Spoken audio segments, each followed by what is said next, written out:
Hello everyone and welcome back to the Cyclocross Social Podcast. Today I'm joined by Twan. Hello. And by Tom. Hi guys.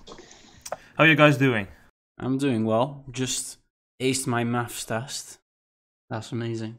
I'm good as well, but no tests for me this week.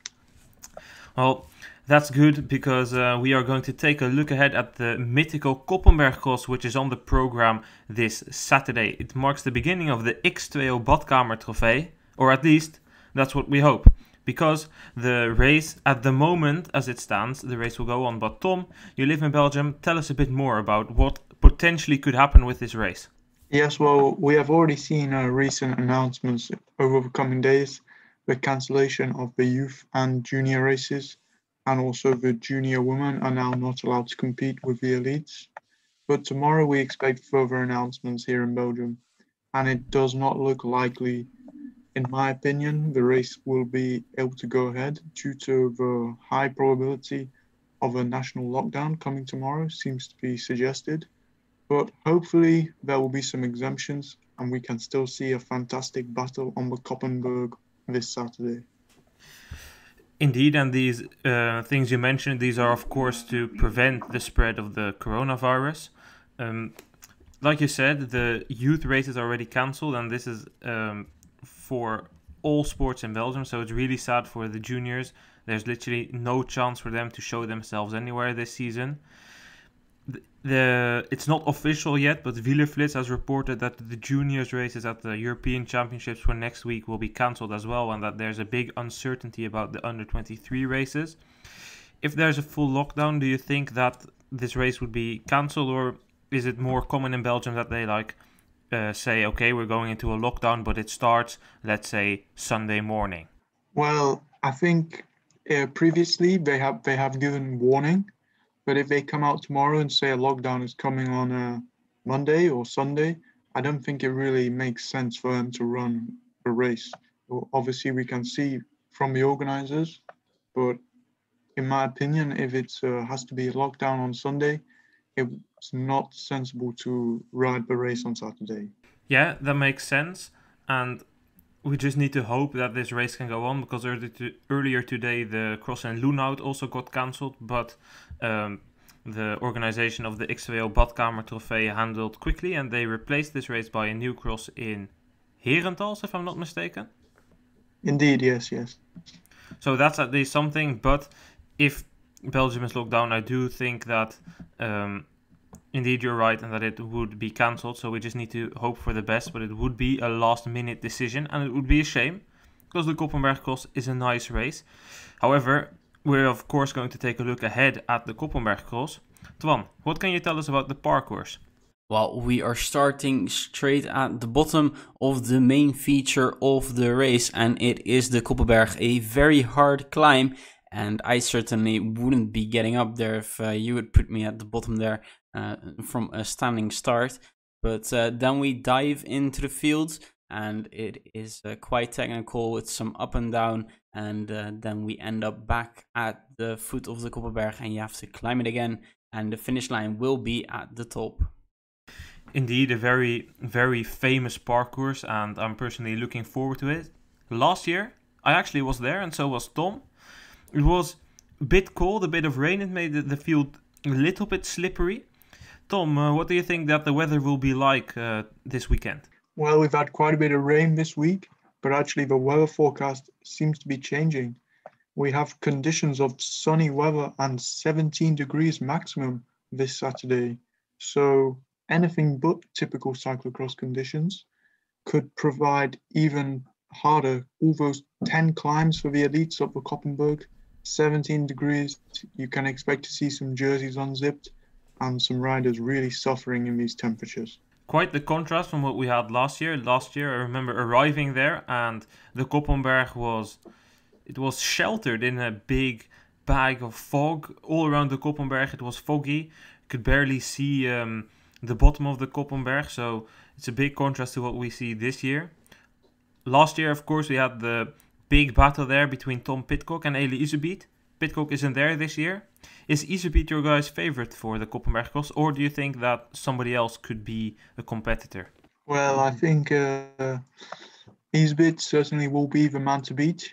We also have Belgium champion Laurens Freek and Twan, but both of them are slightly bigger riders and obviously climbing the Koppenberg so many times. I think Iserbyt stands the favourite.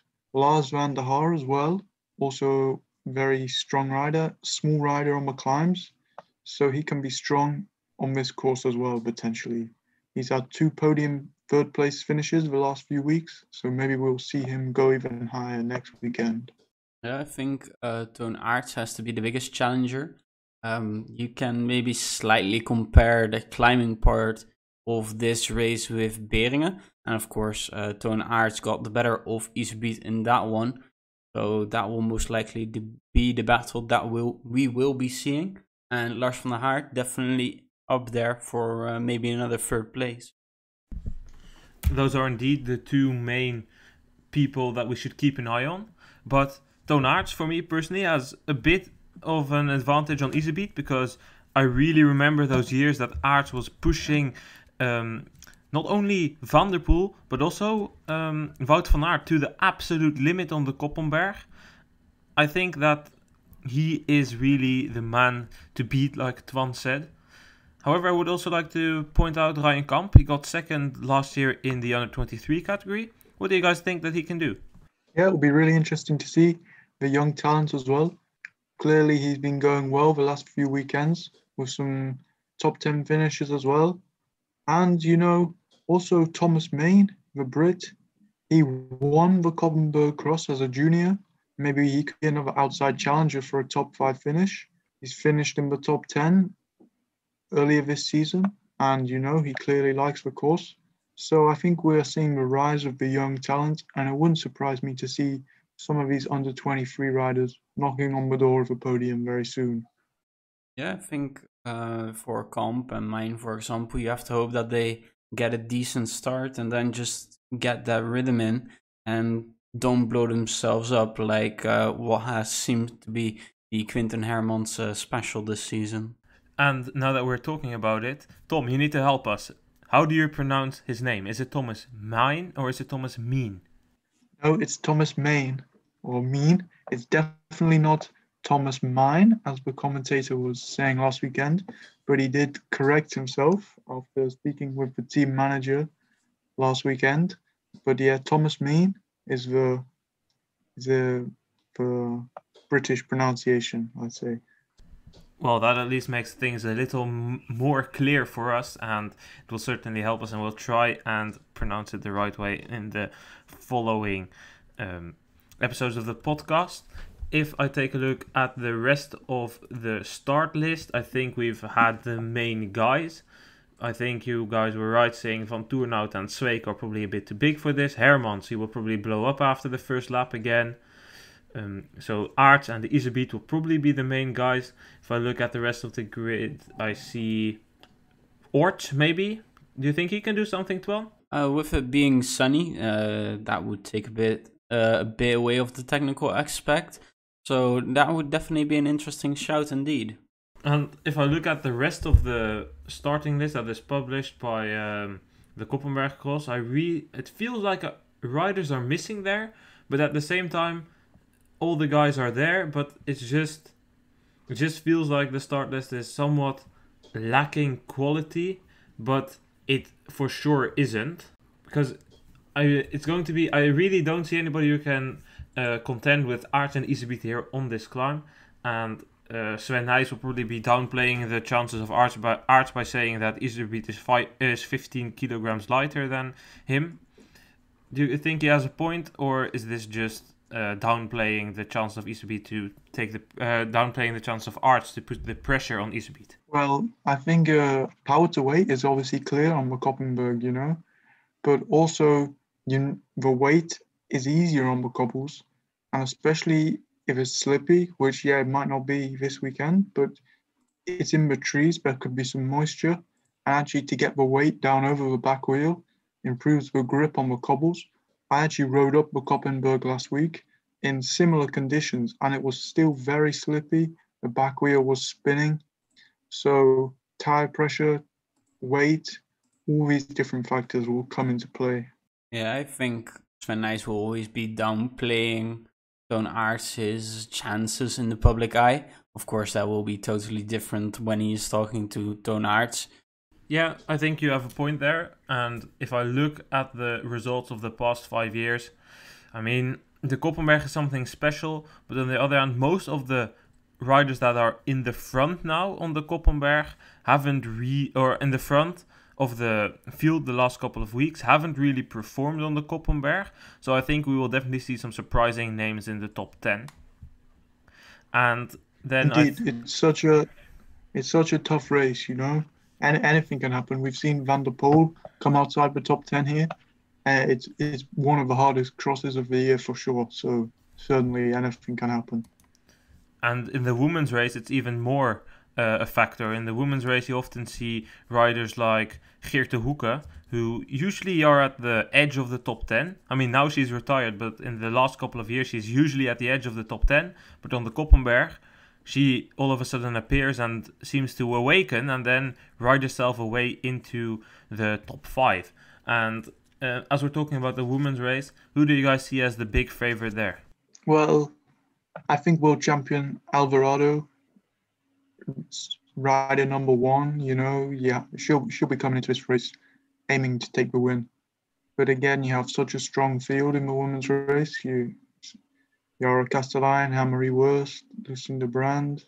I think it will be a good battle again, as usual. And maybe some of the smaller riders like Anna Kay, Alice Azufi, we could see up there as well. So yeah, again, women's race really open. It'll be interesting. Yeah, definitely. I'm hoping Denise Betsma is able to get a good start. Then she can definitely be battling for the victory. And I think, of course, we're going to see a battle between Worst and Alvarado. And I think Worst might have the upper hand on this parcours. And I also see a new name this week in the cross, returning for this year, one of Noah's personal favorites, Catablanca Vaz. Indeed, and I was just going to point her out a bit later on in this podcast. She finished 10th last year as first year's under 23, if I'm not mistaken. Some really serious performances that she put in there, but I'll talk about her a bit later. Let's keep our focus on the front. Personally, for me, Denise Betsema is the favorite. She really showed how strong she is on a parkour similar to this in Beringen. And last weekend, obviously the crash in the first corner in Ruddervoorde cost her a lot of time. Managed to get back to 7th. I think she's really showing that she's strong. Of course, there was waiting in the front, but I think Denise Betsema is going to do good here. And I think that because she's starting on the 2nd or 3rd row, because last season she missed a bunch of UCI points due to her suspension. But on the Koppenberg, the start is important, but you have the entire Koppenberg to make up places. If you take your time and don't blow up straight away from the start, you can push 10 watts more on the Koppenberg and you can find yourself going into the field as 4th or 5th despite your bad start place. Indeed, it's really a really tough, long climb as well. You don't see anything like this in other races. It's a good 2 minutes from the start to the top of the climb. So, you know, actually, like you said, starting 3rd row, if you can kind of move up a bit, you can then sit in the wheels, and as people tire at the front, then you can go by. Certainly, this is probably the only race of the season you don't really see the riders sprinting full gas off the start straight, because if you sprint at the bottom of the Koppenberg, you just cannot sustain it on the 20% cobbled slopes. So, yeah, tactics come really into play in this race. And Twan, Arzoufi, she hasn't had the best start to the season, but the last 2 years she podiumed the Koppenberg, so we can't not mention her. Do you think that the Koppenberg might be a turning point for her season? I would definitely hope so, but I just don't think she's in quite the right form. And that a cross like the Koppenberg cross just doesn't lie. If you're not good enough, you're probably not going to come close. So I'm hoping that she can get a good top 10 placing, but I doubt it. Then a few names we haven't mentioned so far.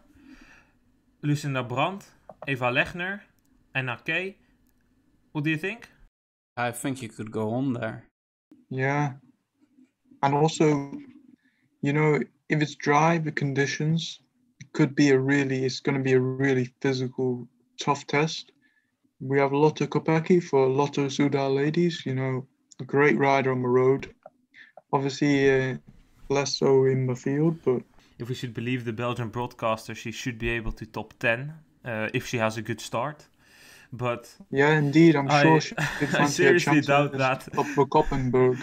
Yeah, I seriously doubt that. But the Belgian commentators they probably got a bit too enthusiastic about that in the hope that somebody would get them a good result, as Sannekant isn't doing it so far. I know Twan has a small bias towards Lechner. Do you think that she can do something here, as she did do things in Beringen? It looks promising. I think the Koppenbergcross suits her background of coming from the mountain bike. So I hope that she can, again, be up there in that first group. Then I would like to know what you think about the youngsters that I'm going to name you now as well. Who do you guys think that will come out on top of this? We have, of course, Shirin van Anrooy, Kata Blanca Vos, Puk Pietersen, and Anna Kay. I think this could be a good course for Anna Kay. Small rider, good climbing ability, good technical ability. You have to remember, what goes up comes down. There are some tricky descents, fast descents on the Koppenberg, so it's not just about the legs. I think Anna Kay definitely is a good shout there. Did well last year, and Kata Blanca Vos, of course, with this being her first cross, it is going to be very hard to immediately get into that rhythm. Of course, Alvarado was able to do it, but that is a different class. Van Anrooy and Puk Pietersen, I think Van Anrooy will get closest to challenging Anna Kay, and Puk Pietersen will certainly be riding a good race as well. Personally, I'm going to pick Puk Pietersen, and I mean, maybe it's because I raced against her, and I mean, I definitely got beaten by her big time, but nevertheless, I think that this is a course that suits her. I think this course is better for the mountain bikers than your standard cross, and Puk Pietersen, her first cross, finished 13th. I think that this will be something for her and she will ride in the top 10. Don't know, I think we've had it all, unless you guys have something else to note about the upcoming women's race. I think it's going to be a really, really open battle, and anything can happen.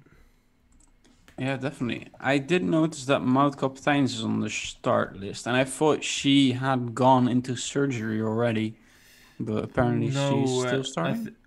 I think it's planned for the 13th of November or 12th of November, something like that. But okay, of course, it shouldn't be cancelled because there's too many corona patients inside the hospital, and I think that's a serious risk. Oh yeah. However, let's make some picks. Let's pick somebody who you guys will think will win the men's race. I will go for Isabit. Then I'll be going for Tonaert. And then, you guys are making it hard for me. I'll pick Michael van Toerenhout in that case. And then, interesting. Yeah, I mean, I have to pick somebody else, and then I think Van Toerenhout is probably going to be the one that comes closest, because in terms of form, I think Van der Haar, but Van der Haar isn't a winner. It's been such a long time ago I saw him win a race. I think he probably has the biggest chance of ending on the podium, but winning, it's something else.